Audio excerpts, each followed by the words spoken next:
Good afternoon students. आज मैं आपके लिए कंक्रीट टेक्नोलॉजी का एक टॉपिक लेके आया हूँ जिसका नाम है test for ordinary Portland cement. तो स्टूडेंट्स, सबसे पहले आपको ये पता होना चाहिए कि हमारे सीमेंट के कौन कौन से टेस्ट होते हैं। तो हमारे यहाँ पे जो आपके टेस्ट होते हैं फील्ड में, दो तरह के होते हैं। एक तो फील्ड टेस्टिंग ऑफ कंक्रीट होता है, देन उसके बाद दूसरा हम टेस्ट करते हैं वो होता है लेबोरेटरी टेस्ट ऑफ सीमेंट। तो स्टूडेंट, आज हम डिस्कस करेंगे कैसे आपको फील्ड पे जाके टेस्ट करने हैं और दूसरा कैसे आपको लेबोरेटरी पे जाके अलग अलग टेस्ट करने हैं to check the strength of cement. तो स्टूडेंट, सबसे पहले आज हम डिस्कस करेंगे फील्ड टेस्टिंग ऑफ सीमेंट। तो इसमें क्या होता है कि आपको देख के पता लगाना है कि जो सीमेंट की फिजिकल प्रॉपर्टीज कैसी हैं। तो स्टूडेंट, सबसे पहले the testing of ordinary Portland cement can be done at site और in the laboratory to check its quality to have an idea about the physical properties. ठीक है। देन उसके बाद जो आपकी जनरल प्रॉपर्टी है, जो फिजिकल प्रॉपर्टीज हैं सीमेंट की, they should be greenish grey colour. तो मतलब आपको देखने में जो सीमेंट होना चाहिए वो कैसा होना चाहिए, वो आपको दिखना चाहिए कि आपका जो उसका कलर है वो होना चाहिए उसका ग्रीनिश ग्रे कलर। ठीक है, तो समझ आ गया होगा आपको। सेकंड, व्हेन टच्ड और rubbed between finger it should be feel smooth. मतलब जब हम उसको टच करें या रबर करें फिंगर के साथ तो हमको बिल्कुल स्मूथ फील होना चाहिए। ठीक है, मतलब उसमें कोई भी तरह का लंप नहीं होना चाहिए। Then it should not feel oily when touch. मतलब उसमें लिक्विड की जैसे कि कोई भी करेक्टरिस्टिक्स नहीं होनी चाहिए, पानी तो बिल्कुल भी नहीं होना चाहिए। और उसमें जो ऑयली करेक्टरिस्टिक्स हैं जैसे तेल के होते हैं, मतलब चिपचिनाहट बिल्कुल भी नहीं होनी चाहिए, क्योंकि उससे क्या होता है कि उसमें थोड़ा मॉइस्चर कंटेंट होता है। जैसे ही मॉइस्चर कंटेंट आता है इसमें, तो इसमें जो आपकी सीमेंट की स्ट्रेंथ है वो बिल्कुल कम हो जाती है। अगला जो पॉइंट है मेरा, there should be any hard lump, there should not be any hard lump. मतलब आपने देखा होगा कि जो आपका सीमेंट है, जब उसको आप ओपन में रखते हो तो क्या होता है कि उसमें लंप बन जाते हैं।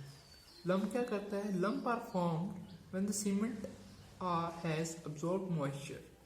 तो जब आपने ओपन में रखा होता है तो उसके सीमेंट के बड़े बड़े डेलियस जो बन जाते हैं, उससे क्या होता है, सीमेंट की स्ट्रेंथ कम हो जाती है। और वो कैसे होता है? क्योंकि हमारी जो एयर होती है इसमें बहुत सारा मॉइस्चर कंटेंट प्रेजेंट होता है, तो उसकी वजह से वहाँ पे क्या पड़ जाते हैं, लंप पड़ जाते हैं। अगला जो पॉइंट है, when heated for 20 minutes the cement should not be change its color। अगर मैं सीमेंट को कंटिन्यूसली 20 मिनट पे हॉट प्लेट पे गर्म करूँ तो उसका जो कलर है वो चेंज नहीं होना चाहिए। अगर सपोज करो वो कलर चेंज करता है, इसका मतलब जो है उसकी जो क्वालिटी है वो अच्छी नहीं है। ठीक है। लास्ट पॉइंट है इसका, when hand is thrusted into a bag it should feel cool. जब भी मैं सीमेंट के बैग में अपना हाथ डाल के देखूं तो मेरे को जो सीमेंट फील होना चाहिए वो होना चाहिए बिल्कुल कूल होना चाहिए।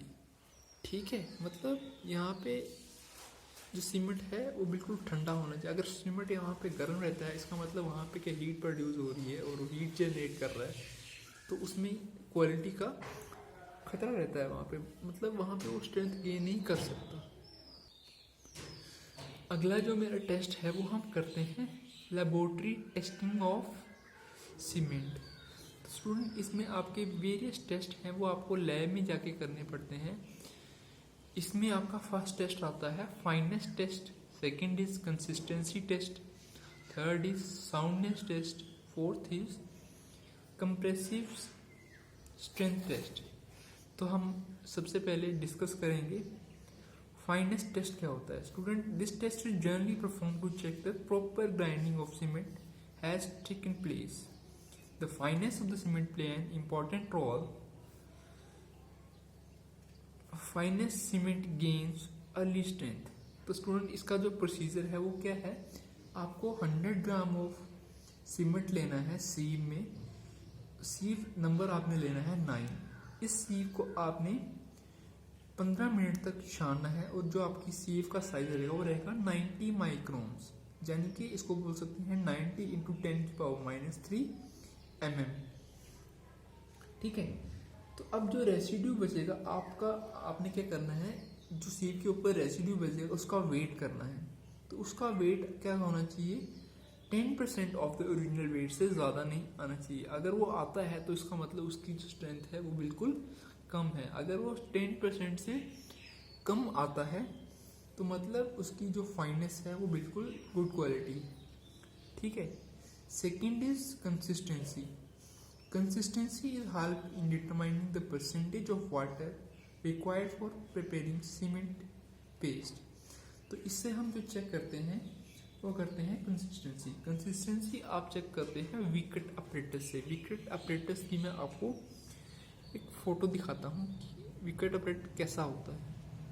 तो स्टूडेंट, ये आपका विकेट अपरेटस है, ये आपका रिलीजिंग पिन है, ये आपका इंडिकेटर है जिससे आपको क्या करना है, रीडिंग नोट करनी है। ठीक है।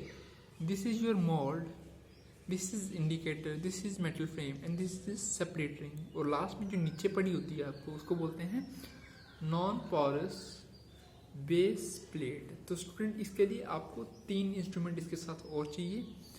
जो आपका फर्स्ट वन है, जो फर्स्ट अपरेटस है वो क्या है, प्लंजर, जिसका डाया होता है 10 mm और जो हाइट होती है 40 से 50 mm। Then second is needle for initial setting time. इसका जो डाया होता है वो होता है 1.13 mm डाया और 1 mm स्क्वायर भी हो सकता है और इसकी हाइट सेम उसके बराबर ही होती है। देन एक और नीडल होती है इसके लिए, वो होती है needle for final setting time. तो स्टूडेंट, आपको यहाँ पे मैं बताना चाहूँगा जो इनिशियल सेटिंग टाइम का सीमेंट का टाइम होता है वो होता है 30 मिनट। ठीक है।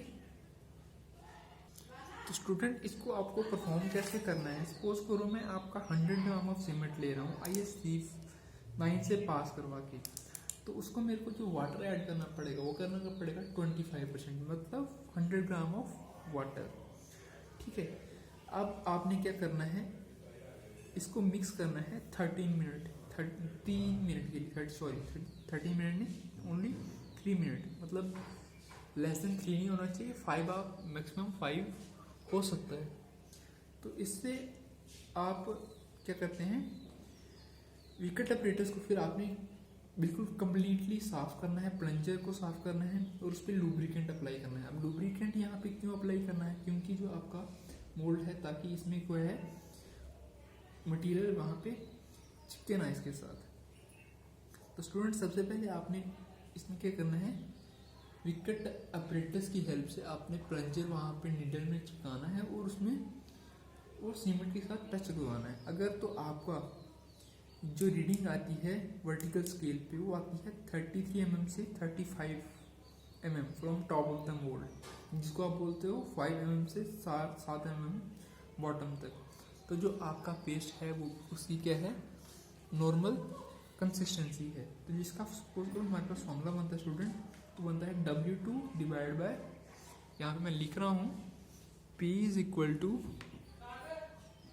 W2 divide by W1 multiply by 100। तो स्टूडेंट, यहाँ पे W क्या है, W is the weight of the cement taken and W2 is the weight of the water added for desired penetration and P is the percentage of water required for normal consistency।